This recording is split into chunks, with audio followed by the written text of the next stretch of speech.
สบายดีพี่น้องนะมื้อนี้มีเพลงใหม่เนาะมีเพลงใหม่มาลองห้องสู่กันฟังลองเบิ่งเนาะหากระแต่งแล้วมื้อวานนี้บ่ทันได้เรียบเรียงอหยังซ้ำก็ลองเบิ่งเนาะลองมาห้องสู่กันฟังเบิ่งมื้อนี้ให้อาจารย์ระเบียงคำเพิ่นมาเข้าสโลให้เนาะลองฟังเบิ่งว่าสิเป็นจังไดเด้อพี่น้องเด้อม่วนหรือบ่ม่วนก็ตำหนิติชมกันมาได้เนาะ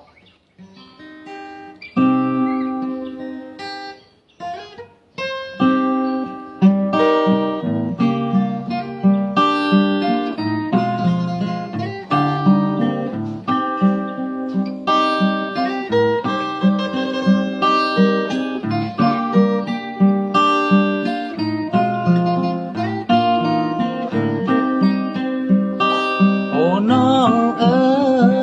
ยน้องลาไอ้จางมาวันนั้นยังบ่มีข่าวจากไป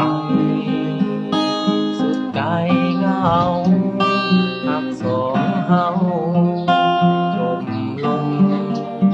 เพราะเขาเข้ามาจากวันนี้ใจเหงายังฮักคือเก่า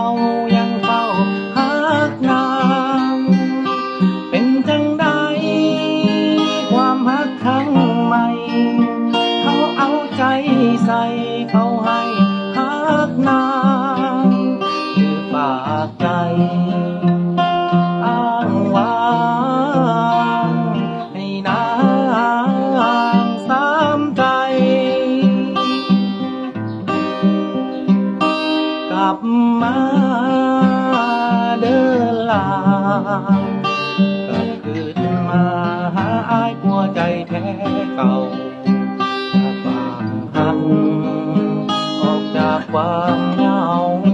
ให้หักสองเฮาอยู่เคียง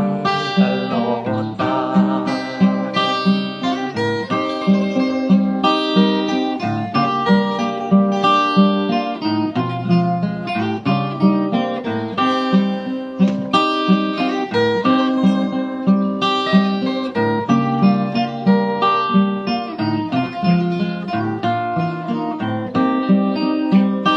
ในวันนี้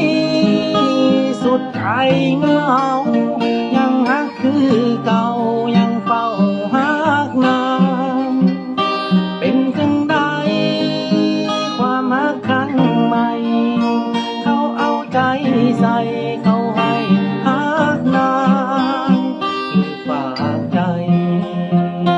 อ้างว้างให้นา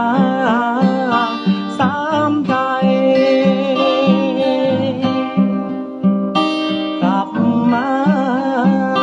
เดินลากลับคืนมาหาอ้ายผัวใจแท้เก่าจากความหักออกจากความเหงาให้หักสองเฮาอยู่เคียงตลอดกาลจะฝากความรักแทนที่ความเหงาให้หักสองเฮาอยู่เคียงตลอดไปคำพี่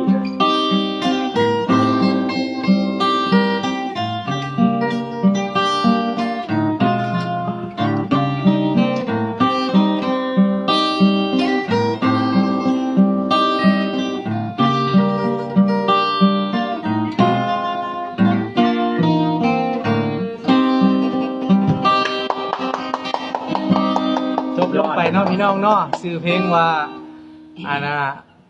สุดใจเหงาว่าซั่นสุดใจเหงาเนาะแต่งโดยข้าพเจ้าเองนี่ละเบวงศักดิ์เนาะบ่แม่นนอนกดเป้าเด้อพี่น้องเด้อคนละเวอร์ชันกันคนละเวอร์ชันเนาะเอาฝากๆเด้อพี่น้องเด้อมักก็กดไลค์ถูกใจก็กดแชร์หลายๆแน่เนาะพี่น้องเนาะ